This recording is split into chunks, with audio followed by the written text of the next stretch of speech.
ಈ ದೇಶದ ಒಟ್ಟು ಜನಸಂಖ್ಯೆಯ ಕೇವಲ 5% ಜನಕ್ಕೆ ಮಾತ್ರ ಇಂಟರ್ನೆಟ್ ಸೌಲಭ್ಯ ಇದೆ.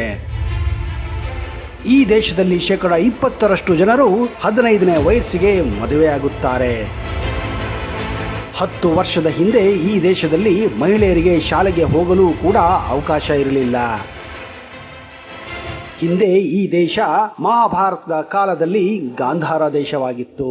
ಹೌದು, ಇಂತಹ ಅಪರೂಪ ದೇಶ ಯಾವುದು, ಎಲ್ಲಿದೆ, ಇಲ್ಲಿನ ಜನರ ಜೀವನ ಶೈಲಿ ಹೇಗಿದೆ ಎನ್ನುವ ಸಂಪೂರ್ಣವಾದ ಮಾಹಿತಿಯನ್ನ ಈ ವಿಡಿಯೋದಲ್ಲಿ ನಿಮಗೆ ಕೊಡಕ್ಕೆ ಹೋಗ್ತಾ ಇದ್ದೀನಿ. ಒಂದ್ ವೇಳೆ ನೀವು ಈ ಚಾನೆಲ್ ಅನ್ನು ಇನ್ನೂ ಸಬ್ಸ್ಕ್ರೈಬ್ ಮಾಡದೇ ಇದ್ರೆ ದಯವಿಟ್ಟು ಈಗಲೇ ಸಬ್ಸ್ಕ್ರೈಬ್ ಮಾಡಿ, ಜೊತೆಗೆ ಬೆಲ್ ಐಕನ್ ಕೂಡ ಪ್ರೆಸ್ ಮಾಡಿ.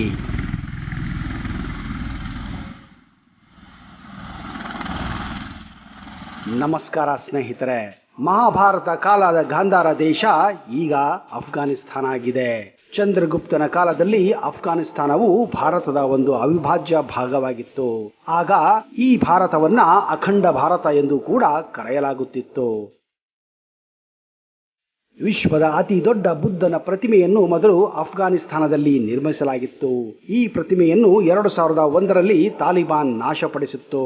ಇದಕ್ಕಿಂತ ಮೊದಲು ಅಫ್ಘಾನಿಸ್ತಾನ ಬೌದ್ಧ ಧರ್ಮಕ್ಕೆ ಹೆಸರುವಾಸಿಯಾಗಿತ್ತು. ಅಶೋಕನ ಕಾಲದಿಂದಲೂ ಕೂಡ ಇಲ್ಲಿ ಬೌದ್ಧ ಧರ್ಮವನ್ನು ಸಂಸ್ಥಾಪಿಸಲಾಗಿತ್ತು.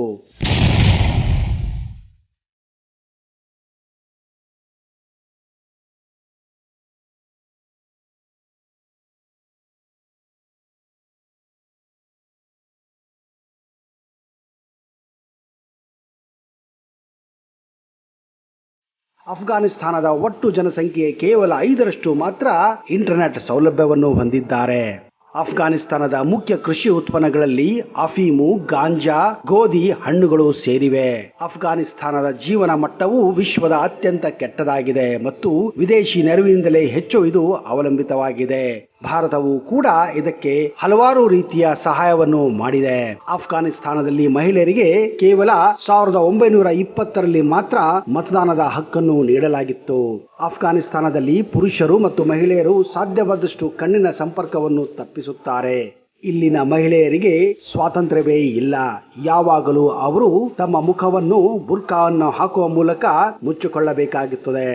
ಪ್ರತಿನಿತ್ಯ ಇಲ್ಲಿ ಹೆಣ್ಣಿನ ಮೇಲೆ ಬೇರೆ ಬೇರೆ ರೀತಿಯ ಅತ್ಯಾಚಾರಗಳು ನಡೆಯುತ್ತಾನೆ ಇರುತ್ತವೆ.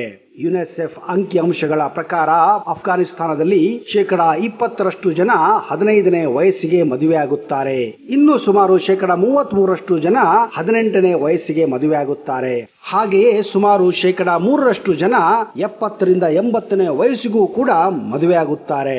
ಇನ್ನು ನೀವೇ ಯೋಚನೆ ಮಾಡಿ ಸ್ನೇಹಿತರೆ, ಇಲ್ಲಿನ ಜನರ ಮದುವೆಯ ಬಗ್ಗೆ ಇರುವಂತಹ ಚಿತ್ರ ವಿಚಿತ್ರ ಕಾಲ್ಪನಿಕ ಊಹೆಗಳು ಯಾವ ರೀತಿ ಇದೆ ಎಂದು. ಅಫ್ಘಾನಿಸ್ತಾನದ ಒಟ್ಟು ಜನಸಂಖ್ಯೆಯ 46% ಜನಸಂಖ್ಯೆ ಬಡತನದ ರೇಖೆಯಿಂದ ಕೆಳಗಿದ್ದಾರೆ. ಅಫ್ಘಾನಿಸ್ತಾನರು ವಿದ್ಯುತ್ ಬಳಸುವ ಶೇಕಡಾವಾರು ಪ್ರಮಾಣವು ಜಗತ್ತಿನಲ್ಲಿ ಅತ್ಯಂತ ಕಡಿಮೆ ಇದೆ. ಕೇವಲ 16% ಜನಸಂಖ್ಯೆಗೆ ಮಾತ್ರ ಇಲ್ಲಿ ವಿದ್ಯುತ್ತಿನ ಸೌಲಭ್ಯವಿದೆ. ಅಫ್ಘಾನಿಸ್ತಾನದ 12% ಭೂಮಿಯು ಮಾತ್ರ ಕೃಷಿಗೆ ಯೋಗ್ಯವಾಗಿದೆ. ಬಾಕಿ ಭೂಮಿಯು ಸಂಪೂರ್ಣವಾಗಿ ಇಲ್ಲಿ ಬಂಜರವಾಗಿದೆ. ಕೇವಲ ಗುಡ್ಡುಗಾಡು ಪ್ರದೇಶದಿಂದ ತುಂಬಿಕೊಂಡಿದೆ. ವರ್ಷದ 365 ದಿನಗಳಲ್ಲಿ 300ಕ್ಕಿಂತ ಹೆಚ್ಚು ದಿನ ಇಲ್ಲಿ ಬೇಸಿಗೆಗಾಲ ಇರುತ್ತದೆ. ಕೇವಲ 1.5 ತಿಂಗಳು ಮಾತ್ರ ಇಲ್ಲಿ ಚಳಿಗಾಲ ಇರುತ್ತದೆ. ಬಾಕಿ ಸಮಯದಲ್ಲಿ ಒಂದು ಹನಿ ಸರಿಯಾಗಿ ಮಳೆ ಕೂಡ ಇಲ್ಲಿ ಬೀಳುವುದಿಲ್ಲ. ಅಫ್ಘಾನಿಸ್ತಾನ ಅಫೀಮಿನ ವಿಶ್ವದ ಅತ್ಯಂತ ದೊಡ್ಡ ಪೂರೈಕೆದಾರ ಆಗಿದೆ. ಅಫ್ಘಾನಿಸ್ತಾನದಲ್ಲಿರುವ ಬಾಮಿಯಾನ ಗುಹೆಗಳು ವಿಶ್ವದ ಮೊದಲ ತೈಲ ವರ್ಣ ಚಿತ್ರಗಳಿಗೆ ಹೆಸರುವಾಸಿಯಾಗಿವೆ. ತಾಲಿಬಾನ್ ಆಳ್ವಿಕೆಯಲ್ಲಿ ಹುಡುಗಿಯರು ಮತ್ತು ಮಹಿಳೆಯರಿಗೆ ಅಫ್ಘಾನಿಸ್ತಾನದಲ್ಲಿ ಶಾಲೆಗೆ ಹೋಗಲು ಕೂಡ ಅವಕಾಶವಿರಲಿಲ್ಲ.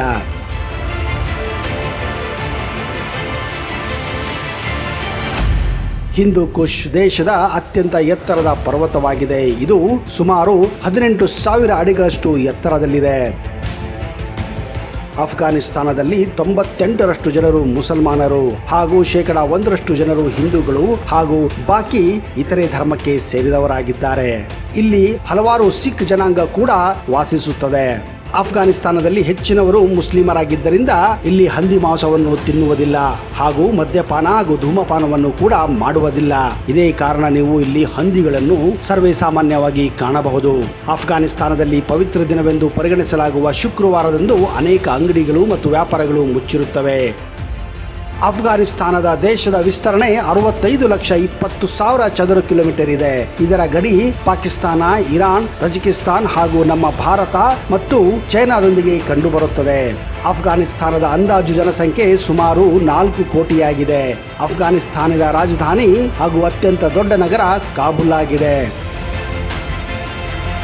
ಕ್ರಿಸ್ತಿಶಕ ಪೂರ್ವ 330ರಲ್ಲಿ ಅಲೆಕ್ಸಾಂಡರ್ ಅಫ್ಘಾನಿಸ್ತಾನ ಹಾಗೂ ಸುತ್ತಮುತ್ತಲಿನ ಪ್ರದೇಶವನ್ನು ಆಕ್ರಮಿಸಿದನು. ತದನಂತರ ಮೌರ್ಯರು ಅಫ್ಘಾನಿಸ್ತಾನವನ್ನು ಆಕ್ರಮಿಸಿ ಬೌದ್ಧ ಧರ್ಮವನ್ನು ಇಲ್ಲಿ ಈ ಪ್ರದೇಶಕ್ಕೆ ಪರಿಚಯಿಸಿದರು. ನಂತರದ ದಿನಗಳಲ್ಲಿ ಕುಶಾನರು ಬೌದ್ಧ ಸಂಸ್ಕೃತಿಯನ್ನು ಇಲ್ಲಿ ಹರಡಿದ್ದರು. ಹಾಗೆಯೇ ಮುಂದೆ ಕುಶಾನರನ್ನು ಸೋಲಿಸಿದ ಸಸ್ಸಾನಿಯರು 7ನೇ ಶತಮಾನದ ನಂತರ ಇಲ್ಲಿ ಅಫ್ಘಾನಿಸ್ತಾನವನ್ನು ಆಕ್ರಮಿಸುತ್ತಾರೆ. ಆಗಲಿಂದಲೇ ಇಲ್ಲಿ ಶುರುವಾಗಿದ್ದು ಮುಸ್ಲಿಮರ ಆಡಳಿತ. ಅರಬರ ಆಳ್ವಿಕೆಯಲ್ಲಿ ಬಹುತೇಕ ಜನರನ್ನು ಇಸ್ಲಾಂ ಧರ್ಮಕ್ಕೆ ಧರ್ಮಾಂತರಿಸಲಾಯಿತು.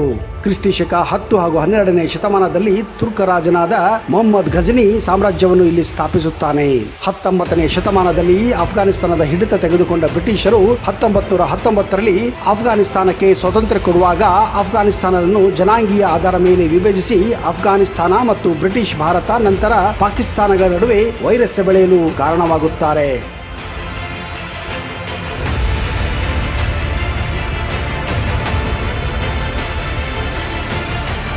1996ರ ಹೊತ್ತಿಗೆ ಅಫ್ಘಾನಿಸ್ತಾನ್ ಬಹುಪಾಲು ಭಾಗವನ್ನು ಇಸ್ಲಾಮಿಕ್ ಮೂಲಭೂತವಾದಿ ಗುಂಪು ಅಂದರೆ ತಾಲಿಬಾನ್ ವಶಪಡಿಸಿಕೊಂಡಿತ್ತು. ಅವರು ಹಲವಾರು ವರ್ಷಗಳ ಕಾಲ ಇಲ್ಲಿ ಆಡಳಿತವನ್ನು ನಡೆಸಿದರು. 2011ರಲ್ಲಿ ಅಮೆರಿಕದ ಮೇಲೆ ಈ ತಾಲಿಬಾನವೇ ಆಕ್ರಮಣ ಮಾಡಿತ್ತು. ತದನಂತರ ಅಮೆರಿಕ ಸಂಪೂರ್ಣವಾಗಿ ತಾಲಿಬಾನ್ ಅನ್ನು ಅಫ್ಘಾನಿಸ್ತಾನದಿಂದ ತೆಗೆದುಹಾಕಿತ್ತು. ಮುಂದೆ ಇಲ್ಲಿ ಚುನಾಯಿತ ಸರ್ಕಾರವೂ ಕೂಡ ರಚಿಸಲಾಯಿತು. ಆದರೆ ಮತ್ತೆ 2021ರಲ್ಲಿ ಅಫ್ಘಾನಿಸ್ತಾನ್ ತಾಲಿಬಾನ್ ಆಡಳಿತಕ್ಕೆ ಒಳಗಾಗಿದೆ ಅನ್ನೋದೇ ಒಂದು ದೊಡ್ಡ ದುರಂತವಾಗಿದೆ.